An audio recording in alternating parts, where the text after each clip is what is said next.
NDA కూటమిలో ఉన్నారు. Right right Satyapati గారు, ఫైనల్గా ఏంటి అసలుకి ఈ ప్రస్తుతం ఫుల్ టైం మనం స్పష్టంగా చెప్తున్నారు 21వ తేదీ వరకు సమావేశాలు అయితే మార్చి 21 వరకు జరగబోతున్నాయి.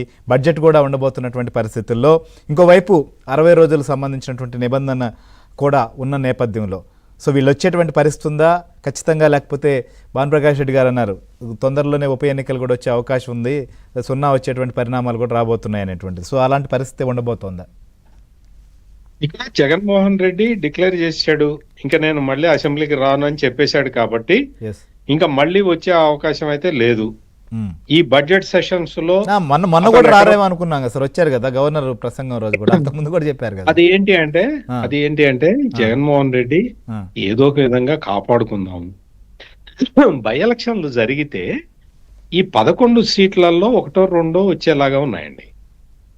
ఇది వాళ్ళల్లో వాళ్ళకి ఒక డిస్కషన్ జరిగిన తర్వాత బై ఎలక్షన్స్ ని అవాయిడ్ చేద్దామని చెప్పి వచ్చాడు.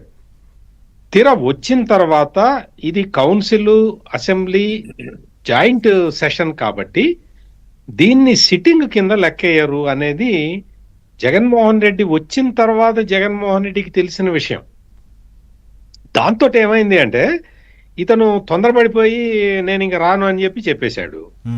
ఇంక ఇప్పుడు వచ్చే అవకాశం లేదు. ఒకసారి మాట తప్పాడు కాబట్టి, అంటే ఒకసారిగా చాలాసార్లు మాట తప్పాడు, ఇప్పుడు కూడా మాట తప్పి వస్తే రావచ్చు, నేనేం అది కాదంటలేదు. కానీ బట్ ఇక్కడ ఈ గవర్నర్ మాట్లాడేటప్పుడు గవర్నర్ ప్రసంగంలో ఏమైనా తప్పులు ఉంటే గవర్నర్ ప్రసంగంలో నువ్వు చెప్తున్నది తప్పు అని చెప్పటం, ఎత్తి చూపించటం ఇవన్నీ ఉంటాయి. కానీ గవర్నర్ ఒకవైపు ప్రసంగిస్తూ ఉంటే నాకు ప్రతిపక్ష హోదా ఇవ్వండి, నాకు సఫారీ కార్ వద్దు, ఫార్చ్యూనర్ ఇవ్వండి, నాకు గన్మెన్లను ఇవ్వండి, సీఎంకి ఇచ్చే ఏదైతే ప్రొటెక్షన్ ఉంటుందో అది నాకు ఇవ్వండి, ఇటువంటి ఎవరన్నా అడుగుతారండి. కానీ జగన్మోహన్ రెడ్డి అడుగుతాడు. ఇక్కడ జగన్మోహన్ రెడ్డికి అక్కడ వీళ్ళు వంతపాడే ఈ ఎమ్మెల్యేలు అంటే వైసీపీ ఎమ్మెల్యేలు అందరూ కూడా ఒక్కటి గుర్తుపెట్టుకోవాలి, వాళ్ళు డెమోక్రటిక్ గా వాళ్ళు ఎలక్ట్ అయిన తర్వాత డెమోక్రటిక్ గా వాళ్ళు ప్రవర్తించగలిగితే వాళ్ళకి కూడా ఏదైనా భవిష్యత్తు ఉంటే ఉండటానికి ఆస్కారం ఉంది. ఇక్కడ ఎటువంటి ఇది లేకుండా జగన్మోహన్ రెడ్డి బొమ్మ చూపించి, అంటే జగన్మోహన్ రెడ్డి అంత ముందర చెప్పాడు నా బొమ్మ పెట్టుకొని గెలిచారు అందరూ అని చెప్పి, అందుకని ఆ బొమ్మలు అతికిచ్చే కార్యక్రమమే చేపట్టాడు. మొత్తం అతని బొమ్మ చూసిన తర్వాతే అందరూ ఓడిపోయారు, అతని బొమ్మ వల్లే అందరూ ఓడిపోయారు.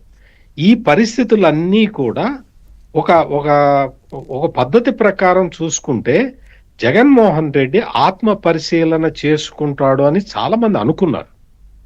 ఆత్మ పరిశీలన చేసుకోకపోగా ఈ రోజున కౌన్సిల్లో వైసీపీ ప్రవర్తిస్తున్న తీరు చూసిన తర్వాత నిజంగా వీళ్ళకి 11 సీట్లు కూడా, ఈ అసెంబ్లీలో 11 సీట్లు కూడా రాకపోతే మంచిది అని చాలా మంది అనుకుంటున్నారు. కౌన్సిల్లో వాళ్ళు ప్రవర్తిస్తున్న తీరు, వాళ్ళు మాట్లాడుతున్న తీరు, వాళ్ళు అహంకారపూరితంగా వాళ్ళు చెబుతున్న అబద్ధాలు, ఇవన్నీ కూడా మనం కౌన్సిల్లో జాగ్రత్తగా గమనించవచ్చు. ఇక్కడ ఈ యూనివర్సిటీ వైస్ ఛాన్సలర్ల ఇష్యూనే తీసుకుంటే అందులో కూడా వాళ్ళు అన్ని అబద్ధాలు చెప్తూ ఉన్నారు.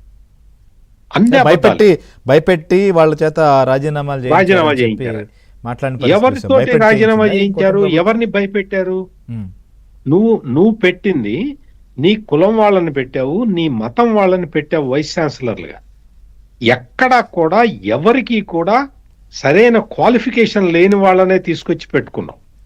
కేవలం క్యాస్ట్ ఫీలింగ్ తోటి పెట్టుకున్నావు, లేకపోతే నీ రిలీజియన్ ఫీలింగ్ తోటి పెట్టిన వాళ్లే వైస్ ఛాన్సలర్ గా ఉన్నారు. వాళ్ళు ఏం చేశారో మనం చూసాం. చాలా యూనివర్సిటీలో రాజశేఖర రెడ్డి బొమ్మలు పెట్టి ఆ బొమ్మలకి దండలేయటంతో కాలం గడిపారు ఈ వీళ్ళందరూ కూడా. ఆంధ్ర యూనివర్సిటీ వైస్ ఛాన్సలర్ ని మనం క్లియర్ కట్ గా చూసాం. చాలా అసలు ఎంత నీచంగా అతను ప్రవర్తించాడో ఆ రోజు జగన్మోహన్ రెడ్డి పెట్టిన మనిషి. ప్రతి చోట నాగార్జున యూనివర్సిటీ అంతే, ఆంధ్ర యూనివర్సిటీ అంతే, పద్మావతి మహిళా యూనివర్సిటీ అంతే, ప్రతి చోట విక్రమసింహపురి యూనివర్సిటీ అంతే, ప్రతి యూనివర్సిటీలో కూడా అసలు యూనివర్సిటీల్లో రాజకీయ నాయకుల విగ్రహాలు ఉండకూడదు. Right. అటువంటిది రాజకీయ నాయకుల విగ్రహాలు పెట్టించారు వీళ్ళందరూ. స్టూడెంట్స్ ని పట్టించుకోవటం మానేశారు. Plus Yes. అన్ని అరాచకాలు, అక్రమాలు.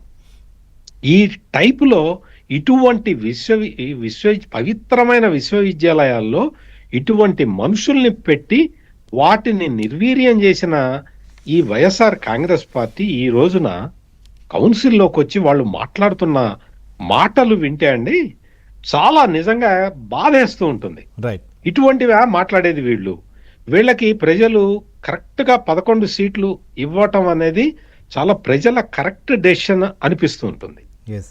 వీళ్ళకి మాట్లాడటం అంటే రాజకీయాలు Right. చేయటం అనే ఉద్దేశంలోనే వీళ్ళు ప్రవర్తిస్తున్నారు తప్ప ఏమాత్రం బాధ్యత లేదు.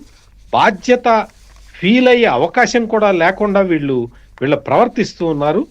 గవర్నర్ ప్రసంగం ఒకవైపు జరుగుతూ ఉంటే రైట్. మా వాడికి ప్రత్యేక హోదా ఇవ్వండి, Yes. మా వాడికి సఫారీ వద్దు, ఫార్చునర్ ఇవ్వండి అని అడుగుతాడండి ఎవడన్నా. ఎస్. ఈ తరహాలో Right. ఈ తరహా రాజకీయాలు ఇంకా నడవండి. ఎస్. నిజంగా మీరు అన్నట్లుగా మరొకసారి